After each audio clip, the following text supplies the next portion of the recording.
رسول اللہ صلی اللہ علیہ وآلہ وسلم نے ارشاد فرمایا، سب سے افضل صدقہ روٹے ہوئے لوگوں میں صلح کرا دینا ہے۔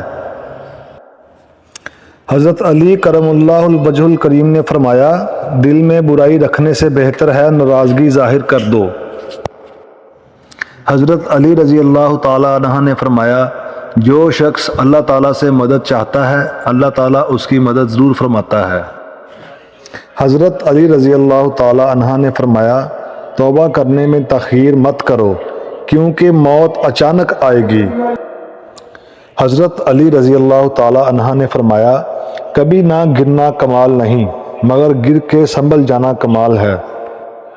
حضرت علی رضی اللہ تعالیٰ عنہ نے فرمایا، تین انسان تین چیزوں سے محروم رہیں گے، غصے والا صحیح فیصلے سے، جھوٹے عزت سے اور جلد باز کامیابی سے۔ حضرت علی رضی اللہ تعالیٰ عنہ نے فرمایا، عقل مند کی عادت ہے کہ وہ ضرورت یا دلیل کے بغیر بات نہیں کرتا۔ حضرت علی رضی اللہ تعالیٰ عنہ نے فرمایا، غریبوں کے ساتھ بیٹھا کرو تاکہ تم شکر گزار بنو۔ حضرت علی رضی اللہ تعالیٰ عنہ نے فرمایا، جس کی عقل مکمل ہو جاتی ہے اس کی گفتگو مختصر ہو جاتی ہے۔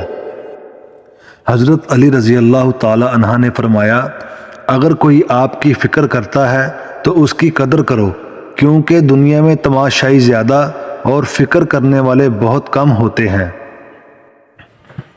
حضرت علی رضی اللہ تعالیٰ عنہ نے فرمایا، اگر تمہارے حسب خواہش کام نہ ہو سکے تو جس حال میں ہو خوش رہو کہ افسوس کا کوئی فائدہ نہیں۔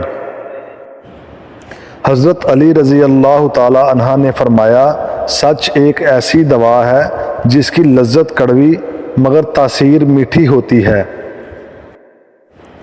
فرمان حضرت علی، حاسد کے لیے بس یہی سزا کافی ہے کہ جب تم خوش ہوتے ہو تو وہ غمگین ہو جاتا ہے۔